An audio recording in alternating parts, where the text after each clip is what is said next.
E em depoimento, olha só, gente, e em depoimento, a CPMI do 8 de janeiro, mesmo autorizado pelo STF a ficar em silêncio, o hacker Walter Delgatti Neto admitiu que se encontrou com Jair Bolsonaro no ano passado durante a campanha eleitoral. Na reunião, segundo o hacker, o ex-presidente disse que tinha grampeado o ministro do Tribunal Superior Eleitoral, Alexandre de Moraes, e pediu para que ele assumisse o grampo. Vamos ouvir. E nisso eu falei com o presidente da República e, segundo ele, eles haviam conseguido um grampo, que era tão esperado à época, do ministro Alexandre de Moraes. Segundo ele, esse grampo ele foi realizado já, que teria conversas comprometedoras do ministro, e ele precisava que eu assumisse a autoria desse grampo, lembrando que à época eu era o hacker da Lava Jato, né? Então seria difícil a esquerda questionar? Sim, questionar essa autoria, porque lá atrás eu havia assumido a Lava Jato, que realmente fui eu, e eles apoiaram. Então a ideia seria o quê? O garoto da esquerda assumir esse grampo. Você está me dizendo que o ex-presidente da República, naquele momento no telefone, que a Carla Zambelli lhe passa em mão, lhe propõe você assumir um grampo do ministro do Supremo Tribunal Federal, Exatamente. Alexandre de Moraes, e, segundo ele, um grampo que já havia sido feito. Ele disse no telefonema que esse grampo foi realizado por agentes de outro país, ele me disse. Não sei se é verdade, se realmente aconteceu o grampo, porque eu não tive acesso a ele. E disse que em troca eu teria o prometido indulto, e ele ainda disse assim, ó, se caso alguém te prender, eu mando prender o juiz. Ele usou essa frase. Não, eu não entendi. Ele disse assim, fique tranquilo, se caso algum juiz te prender, eu mando prender o juiz. E deu risada. E olhem só, o hacker também reafirmou o que disse a Polícia Federal, de que foi contratado pela deputada Carla Zambelli para invadir os sistemas da justiça brasileira por R$40 mil. Vamos ouvir esse trecho. A deputada me disse que eu precisava invadir algum sistema de justiça, ou o TSE em si, ou alguma invasão que mostrasse a fragilidade do sistema de justiça, dizendo que seria uma ordem também do presidente. Porém, apenas a deputada me disse isso, eu não ouvi isso do presidente. E fez a invasão depois do CNJ. Sim, fez a invasão do CNJ e também, a partir do CNJ, de todos os tribunais do país. Bom, vou chamar já para esse primeiro tema, para essa primeira parte aqui dessa pauta, o advogado Emerson Talril, porque o que nós estamos vendo aqui é uma barbaridade, na verdade.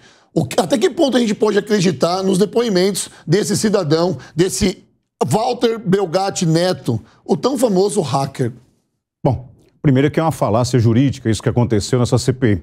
Por qual razão? Por inúmeras razões. Primeiro que o advogado, a todo momento, durante o interrogatório dele, em que ele fala, o advogado chega a suscitar algumas coisas no ouvido dele, ou seja, me influenciou, acabou direcionando. Foi uma coisa assim que eu nunca vi isso. E mais, uma testemunha permanecer calada e em seu depoimento é algo que vai na contramão de direção do próprio Código Penal, dentre outras coisas. Lá o artigo 342 do Código Penal, no seu caput, diz que calar a verdade é proibido à testemunha. Ou seja, as perguntas devem ser feitas e não existe o silêncio da testemunha. E incorreu em inúmeros crimes. Ele fala, um sujeito do qual trouxeram para essa CPI de 8 de janeiro, em que ele não tem nenhuma participação desse 8 de janeiro, não sei por qual razão trouxeram, na verdade a gente até sabe, o pano de fundo, em grande verdade, é trazer os holofotes para Jair Bolsonaro. E isso acabou prejudicando, de certa forma, o comprometimento da parte da CPI. Um sujeito que vive da mentira. Porque o hacker nada mais é do que um mentiroso que se instala em determinados sistemas para tirar proveito, para tirar inúmeras coisas. Sem contar que esse mesmo sujeito, o Delgatti, responde a alguns processos, está preso por lavagem de dinheiro, crimes cibernéticos e organização criminosa. Deram voz a um bandido. Parece que isso está se tornando uma coisa corriqueira nesse país. Infelizmente, um sujeito que, infelizmente, vive da mentira, traz de uma forma falaciosa, A sua fala é falaciosa e muito o que mais assustou é... Qual razão? Ele só se limitou a responder às perguntas feitas pela esquerda, perdão. Todas as perguntas feitas pela direita, ele se fez valer do silêncio. E me parece que tudo foi engendrado de uma maneira muito particular e subjetiva, e até mesmo nubilubilar. Obnubilar, essa palavra mais correta. Para quem não sabe, foram vistos os corredores do Senado, o advogado de Delgatti, juntamente com ele, conversando com uma senadora do PSB e um senador do PT. Ora, quem vai prestar um depoimento dessa magnitude processual não pode ficar aos corredores conversando, principalmente com senadores. É muito falacioso isso, é muito assustador. Tem mais coisas para a gente dizer aqui. Nós vamos discutir bastante aqui, fica tranquilo, nós vamos discutir bastante sobre isso, mas é bom o seu ponto de vista, você trazer o seu ponto de vista, porque ele já foi detido, preso. Está preso ainda. Então daqui a pouquinho o que vai acontecer? O policial vai ser transportado pelo chiqueirinho e o bandido vai pilotar a viatura. É mais ou menos isso que daqui a pouco vai acontecer no país. É inadmissível. Mas vamos atentar ao hacker aqui, Negão, porque olha o que ele fala, tá?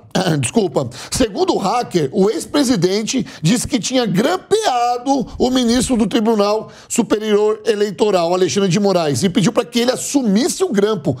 Você tem noção? Será que o Brasil tem noção? Você em casa, vocês conseguem entender a magnitude dessa fala? O tamanho, quanto estrondosa isso é? Por quê? Porque ele está falando que o Jair Bolsonaro havia grampeado o ministro Alexandre de Moraes e pediu para ele assumir esse grampo. Negão. Bom, antes de mais nada aqui, olá para todos o pessoal de casa, meus colegas de bancada. Eu tenho um segredo para contar para você, Rodolfo. Como você sabe, é um segredo. Como você sabe, eu faço musculação. Quando eu vou fazer supino, eu faço com 150 quilos de cada lado. Ô, louco, cara. Tá... Cada lado, sabia? Palumbo sabe aqui, Palumbo sabe que eu sou skatista. Eu acerto kickflip 10 vezes seguidas, Palumbo. Caramba. 10 vezes com skate de 40 polegadas ainda. Caramba, cara. Falar, até papagaio fala. Falar até papagaio fala. Por isso eu posso chegar aqui e falar que eu faço supino com 150 de cada lado. Difícil é provar. Não houve nenhuma prova, ele não trouxe nada, ele só falou. Ele foi perguntado pelos agentes, pela esquerda aqui, né? Não dá nem pra falar que foi o governo aqui, vamos falar logo a esquerda mesmo. Essa foi uma CPI, um dia de CPI totalmente dividido entre direita e esquerda e entre vamos pegar o Bolsonaro. O Emerson falou tudo aqui. O que ele tem a ver com o dia 8? A CPI é do dia 8. CPMI, né? Essa CPMI, é uma CPMI. Ela é mista. A CPMI é do dia 8. Então a gente deveria estar apurando o que aconteceu no dia 8, que todo mundo quer saber. Não é só a esquerda que quer saber, a direita também quer saber. E a gente parou um dia para trazer um camarada que já tá preso, está sendo julgado por outros crimes, para falar um monte de coisa sem trazer prova nenhuma. E na hora que a direita resolve fazer algumas perguntas, eu vou até citar aqui 2 personagens aqui, que foi o Nicolas Oliveira e o senador Flávio, Nicolas Oliveira, deputado federal, e o senador Flávio Bolsonaro, que fizeram perguntas simples.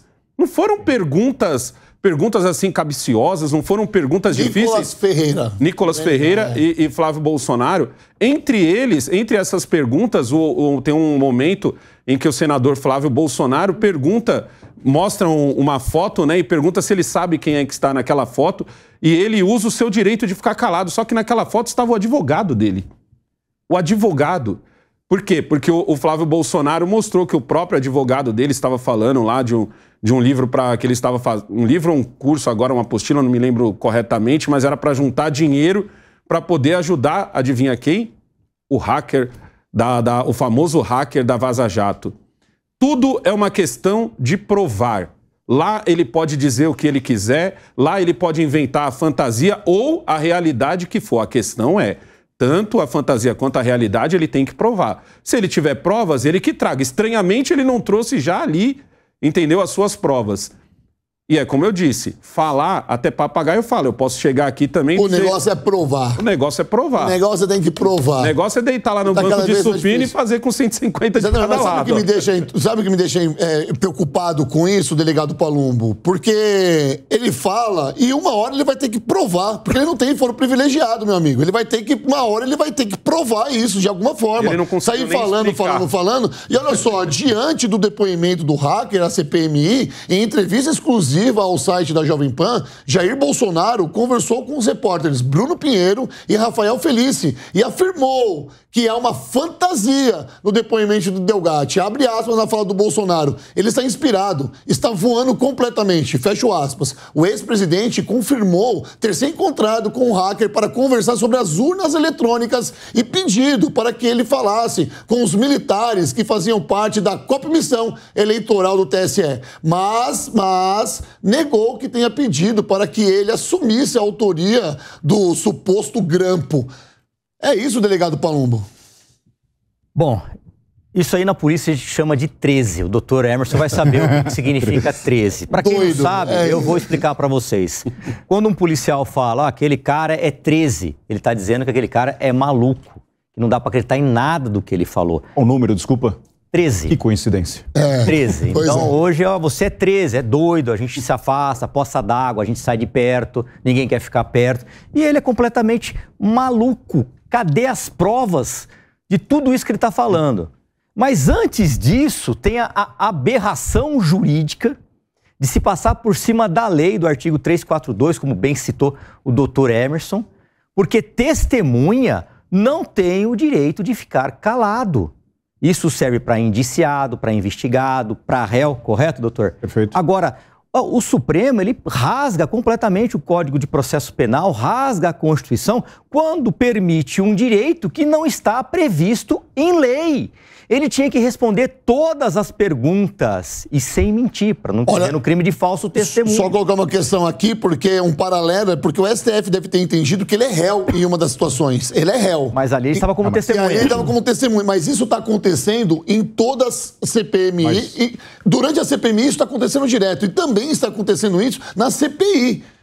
Porque nós estamos vendo pessoas que estão ali na CPI, outrora interligado com o movimento, outrora não interligado com o movimento, mas também réu em muitas outras ações falando. Mas naquele caso, ele não estava como investigado, ele estava como uma testemunha. Então está bem claro que ele não teria esse direito. Está na lei, artigo 342, ele não poderia de forma alguma ficar calado, ele não pode calar a verdade. Isso está expresso no artigo 342. Mas, enfim, não é a primeira vez que a gente vê rasgar a Constituição e provavelmente não vai ser a última. Eu acho que eu fiz um curso de direito que não vale mais nada hoje, porque tudo que a gente aprendeu, que eu aprendi na época que eu fiz aqui em Ribeirão Preto, na época não vale mais nada. Não, mas infelizmente, Rodolfo, mais novo calor, infelizmente, eu gostaria de estar aqui e não falando isso, mas tudo que a gente viu na faculdade, e é uma faculdade difícil, infelizmente a gente não está vendo agora na prática. O Supremo é um poder supremo, mas não pode tudo. Não pode rasgar a Constituição, com todo o respeito que a gente tem que ter pela instituição. Ô, Rica, olha só, já que a gente está falando da Carla Zambelli, olha o que diz a defesa dela, tá? Em defesa, a deputada federal Carla Zambelli também se manifestou. Por meio de uma nota, eles disseram que, abre aspas, suas versões mudam os dias, suas distorções e invenções são rechaçadas de mentiras, fecho aspas. Agora ficou mais fácil entender o que disseram a defesa da Carla Zambelli. Como é que você vê esse cenário do hacker colocando Jair Bolsonaro, citando Carla Zambelli, colocando números, né?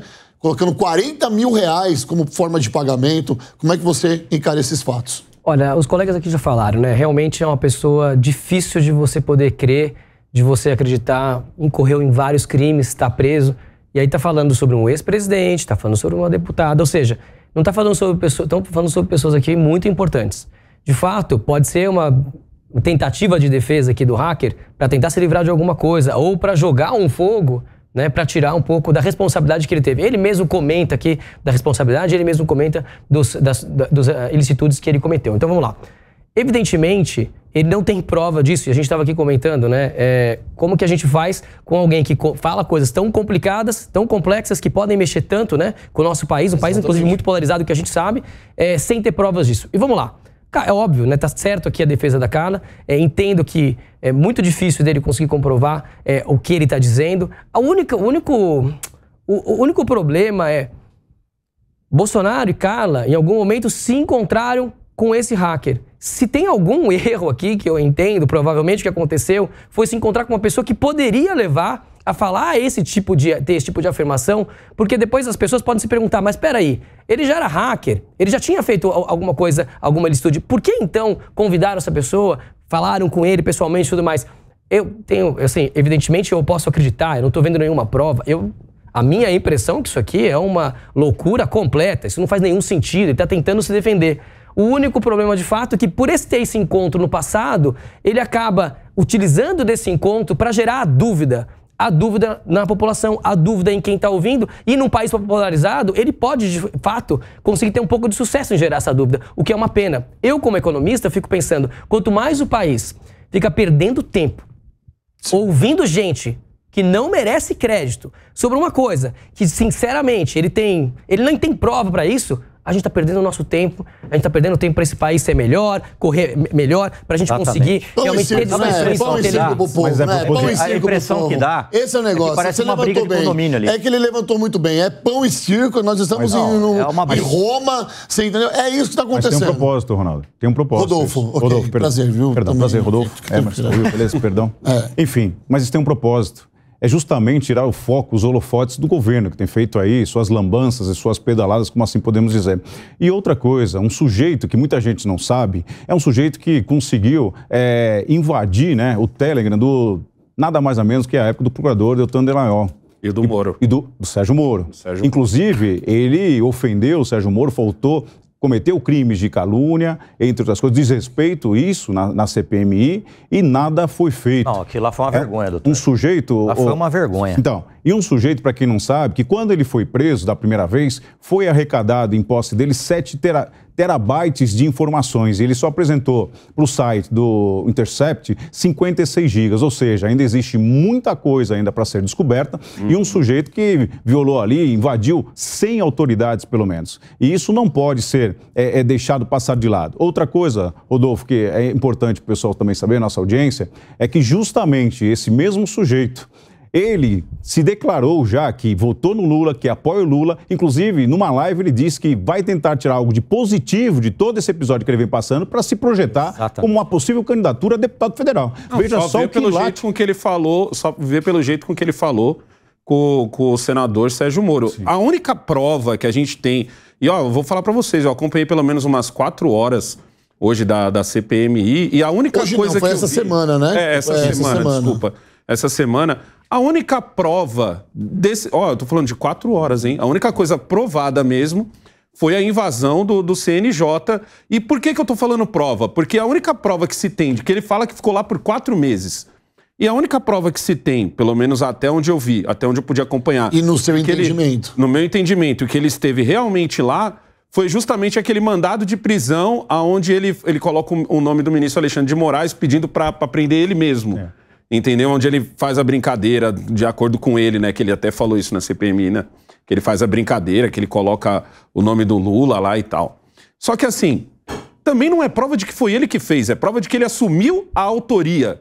É como se fosse aqueles atentados que às vezes acontecem, aonde um grupo vai lá mesmo? E diz que fui eu... eu cheguei a me perguntar. Será que ele é hacker mesmo? Ele é mitomaníaco. Não é um boi de piranha que tá ali?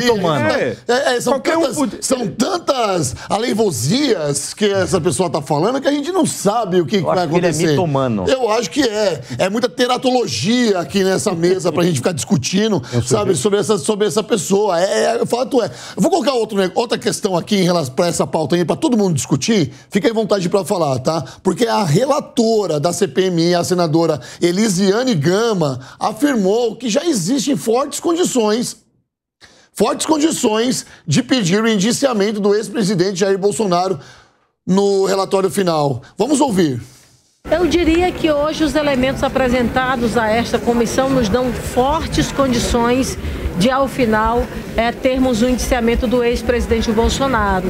Nós precisamos compatibilizar com as quebras que nós estamos defendendo que ocorra.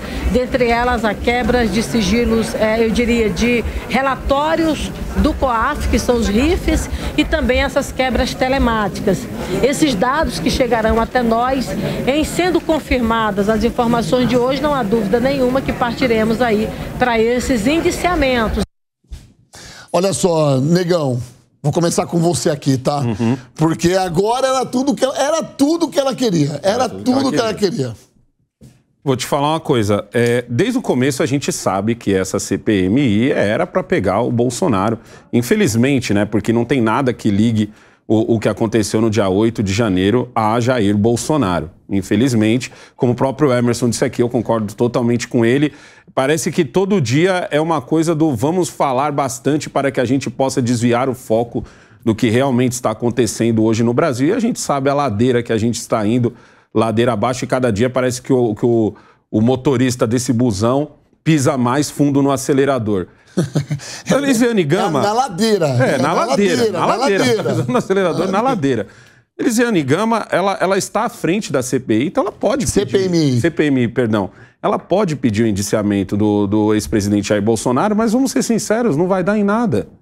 Não vai dar em nada isso daí, porque não tem nada de robusto. Você só tem a fala do hacker. Ele precisaria apresentar provas. Eu não posso chegar aqui e dizer que eu faço tal coisa se eu não puder provar.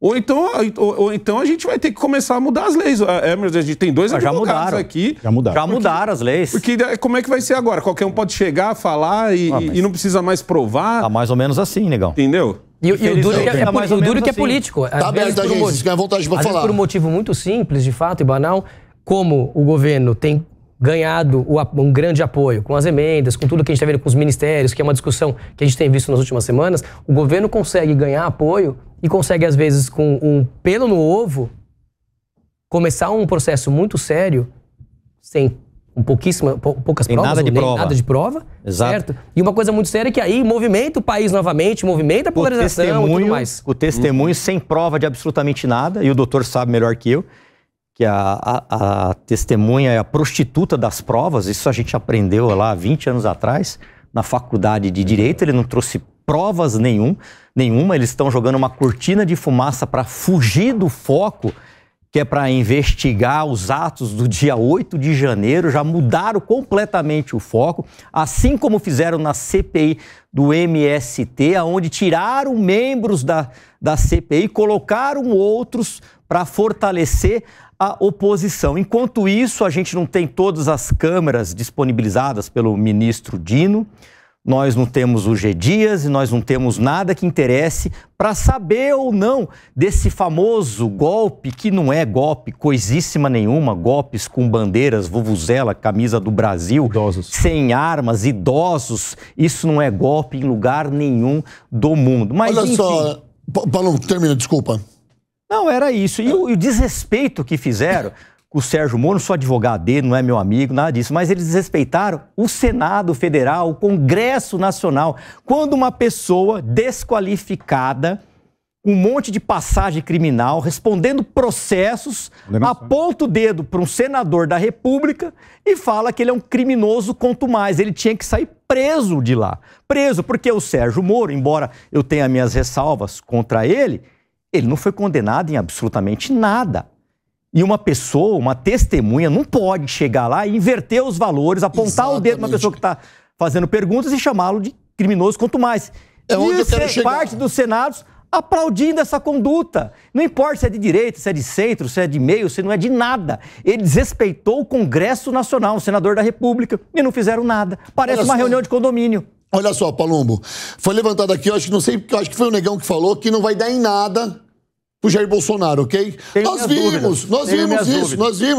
Nós vimos uma coisa lá atrás com o Sindicato dos Jornalistas aqui de São Paulo, que processou, e ele perdeu.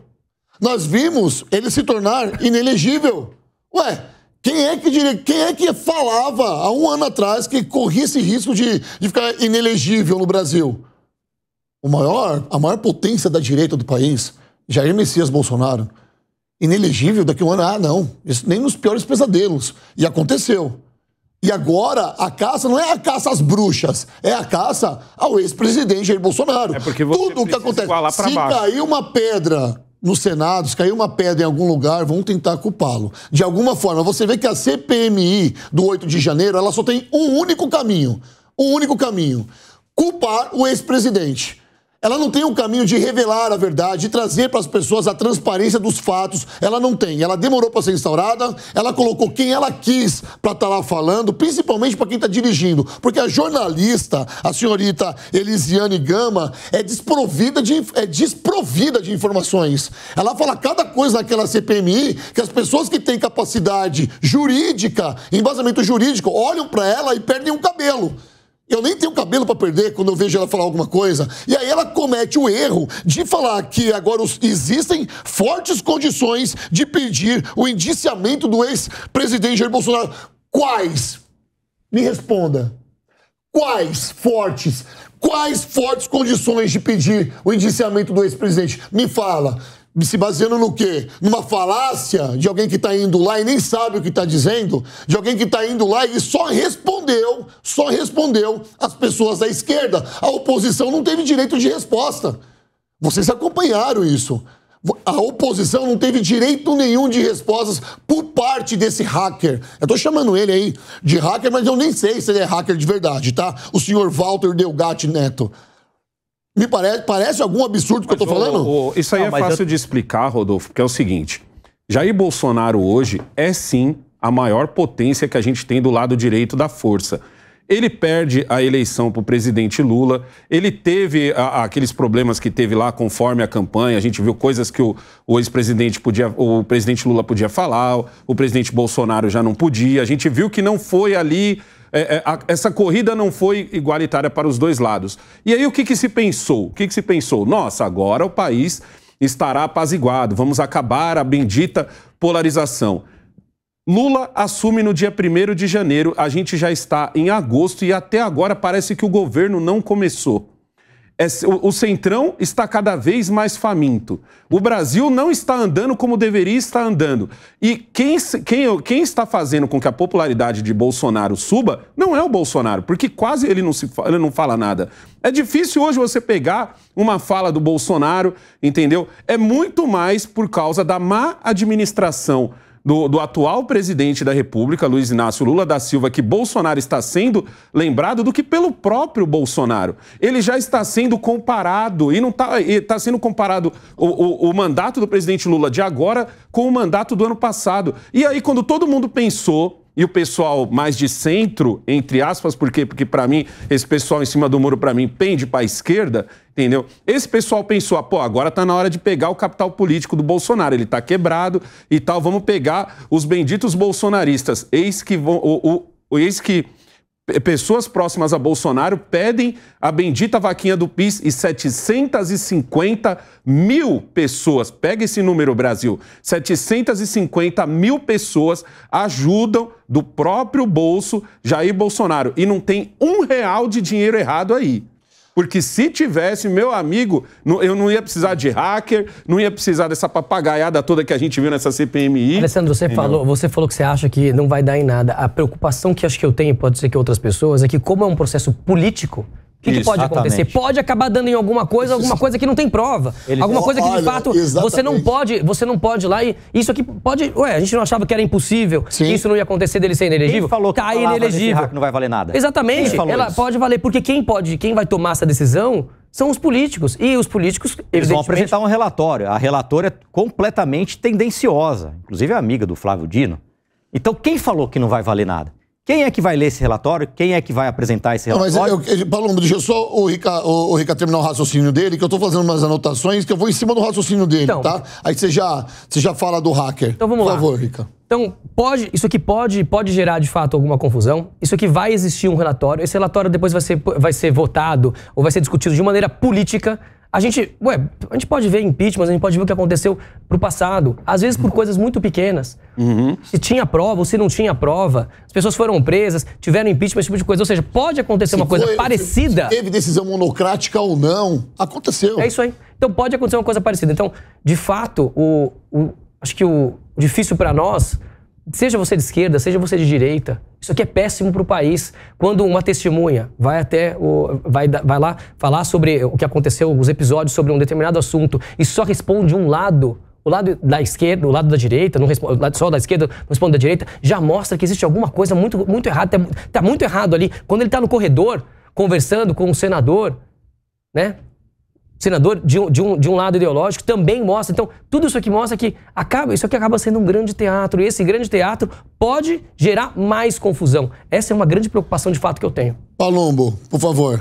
Isso, é uma grande cortina de fumaça. Eles estão construindo uma narrativa, tiraram o foco do dia 8, já estão colocando outros focos. Pegaram uma testemunha totalmente desqualificada, falou um monte de lorota, não apresenta uma prova, pagou 40 mil? Para quem você pagou? Aonde você pagou? Foi em dinheiro? Não foi aonde? Porque hoje a cidade inteira é monitorada, todo lugar tem câmera, foi numa bolsa, não foi? Apresenta algum tipo de prova. Não tem. Então eu chego a dizer que ele é 13, que é maluco na gíria policial, e me tomando, ele está acreditando na própria mentira. E se colocar ele para dar 10 vezes um testemunho, ele vai contar 10 versões diferentes. Essa é a minha opinião. Para finalizar essa pauta, eu quero te ouvir, doutor. Pegando o gancho do Palumbo, o que acontece? Para quem não sabe, a Polícia Federal já intimou novamente o Walter para que preste informações por conta das contradições que ele apresentou no primeiro depoimento e agora. Muita gente não sabe. Ele vai prestar novas informações, novo depoimento, Paulo. Muita gente não sabe. Por conta das contradições. Muita gente não sabe. Veja só, um sujeito que se diz hacker, que grampeou, ele que é um dos grandes partícipes da Vaza Jato, da qual foi julgada pela Suprema Corte e dezenas de pessoas foram absolvidas por conta daquelas provas que não eram legítimas naquela ocasião. E o que acontece? Esse viés político da esquerda, se assim podemos dizer, eles conseguem trazer essas falácias, uma forma de simetria para tentar condizê-las que seja uma verdade. É isso que impressiona, é isso que assusta. E como o Rick falou aqui, o Rica falou que parece que é um teatro. Da minha concepção, um teatro dos horrores, essa é a grande verdade que a gente vive. E muito mais, criaram a tese da teratologia. Viu, Rodolfo? Exatamente. Que é o quê? Que é a inverdade. São esses monstros jurídicos e até políticos que fazem no dia a dia e estão se tornando verdade. Isso é assustador, porque hoje a água bate na nádega de pessoas que não fazem parte do nosso círculo de amigos, até mesmo de familiares. Mas essa mesma água que bate lá em Chico vai bater em Francisco. Porque quando deram o poder disso daqui para um sujeito que não tem uma coerência, uma prudência do que está fazendo, isso é assustador. Os judeus que o digam. Que toda vez era só mais uma lei, só mais um decreto. Quando deram cabo disso, já estavam enclausurados nas câmaras de gás, morrendo, e toda aquela nefasta notícia e que foi vivida na história. E hoje a gente vive um falso Estado democrático de direito, violações a princípios básicos e necessários, e eu não sei onde a gente vai chegar, Rodolfo.